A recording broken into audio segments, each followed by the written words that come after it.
Welcome to an 8-minute, somewhat uninformative and self-deprecating breakdown of my trail mix material. I made a version of this material a few years ago when I was starting off with Substance Designer, and I thought I ate. Dude, I swear to God, I was so proud of that piece of shit that I even put it on my ArtStation when I started looking for a job in 2022. I have to admit though that most of my ArtStation is very questionable, and I'm too lazy and comfortable in my current situation of being employed to do something about it. Maybe I should put this material on there so that I can roast myself in 2 years when I decide to redo the entire thing for a third time. Anyway, to the material. I spent about 14 hours on this, half of which was spent tweaking things that made no visible difference. I had to speed it up by 8,000%, which means 80 times the original speed. Quick maths. I started off by gathering references to create a pure ref, because what are you doing if you don't have a reference board? Especially if you're someone with almost no ability to see things in their head, which is what I happen to be.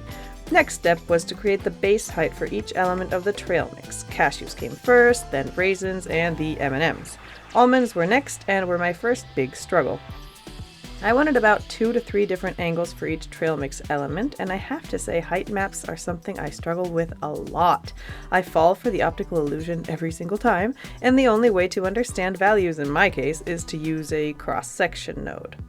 Why don't you just make your height maps by modeling in Blender and then import them into Substance Designer, you might ask. The dumb answer is that I am a Substance Designer purist and try to make everything 100% of the software. Truth is, I often run away from objectively more efficient solutions because it feels like cheating to me.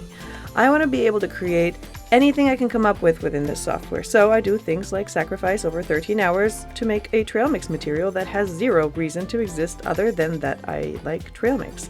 Don't be like me, it's so dumb. So yeah, I started adding color to all of the elements, mainly by using gradient map nodes. I end up changing my mind and redoing pretty much all coloring later on. But first, let me add details to the cashews because they look too smooth. In other words, watch me struggle with something that seems like it really shouldn't be this difficult. Warping a noise to follow the shape of my cashews. I seriously am often flabbergasted by the random things that I get stuck on.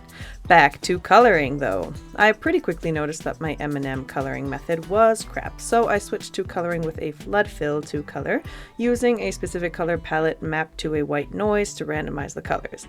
I tried the same technique for the nuts, since I just wanted slightly varying shades of very light brown.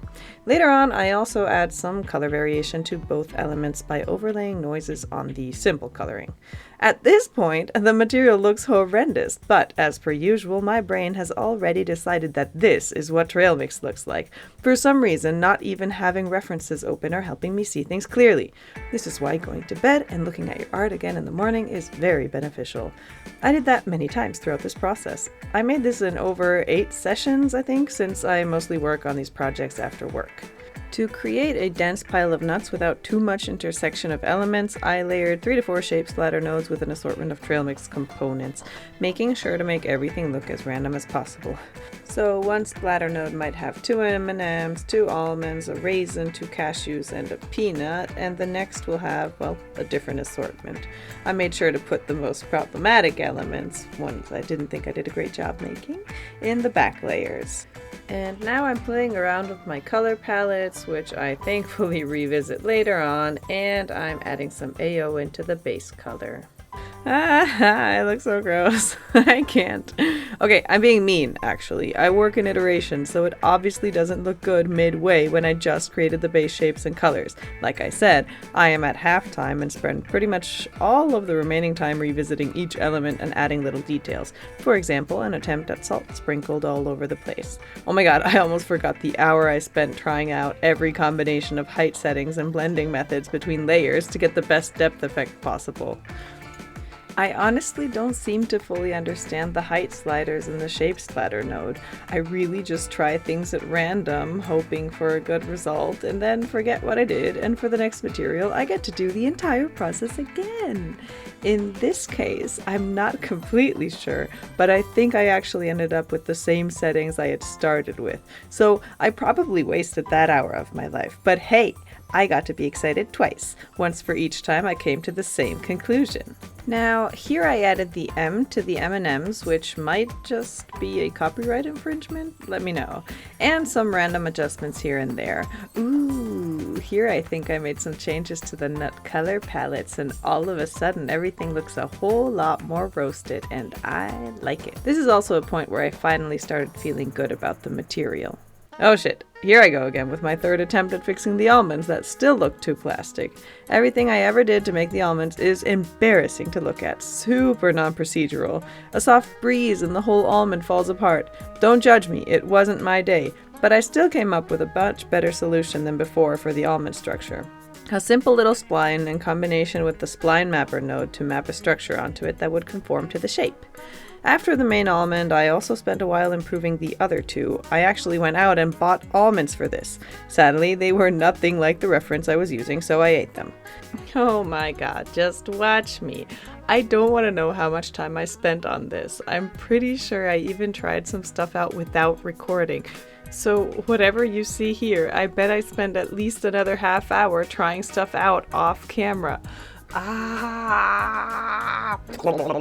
That's exactly what it sounded like when I was doing this. Also, the sound of me eating this trail mix. Now that I had used spline successfully for the almonds, I decided to try and improve the cashews. Again, by adding grooves that fit the shape. Once again, a very non-procedural process, since any change to the base shape would break the grooves, but I didn't give a flying fart. Anything goes at this point. Now, I'm pretty sure around this time I asked ChatGPT for help on how to make this material more realistic. Most everything that ChatGPT has ever given me in regards to substance design or advice has been absolute dog shit, so my hopes weren't high to begin with. I did get the idea to add some subsurface scattering to the raisins, which was my second experience using it in Designer, and it did not go very well. As per usual, I couldn't really tell if I was improving things or just, well, changing them. Now, I have a minute left where I don't even know what I'm doing, so I'll ask some questions instead, in case somebody who watches this to the end can help a girl out. So, how would you create a shape like an almond viewed from above where you are implying that the bottom half exists? So you want to have the edges of the shape be smooth and basically like disappear into the background? I can't explain it, but my issue seems to be that my edges have kind of a lip that makes the object seems harshly cut off, as if literally cut in half. Another similar example would be a blueberry or something spherical on a flat surface. Are there tricks to make it look less like you have half a sphere on a flat surface? I have a feeling that I'm misusing the medium a bit, and that most of this issue is just a result of trying to turn 2 dimensions into 3. Okay, and with that, I believe I will ditch this project and go play some Jurassic World Evolution 3. Okay, bye! I mean, come on, look at that.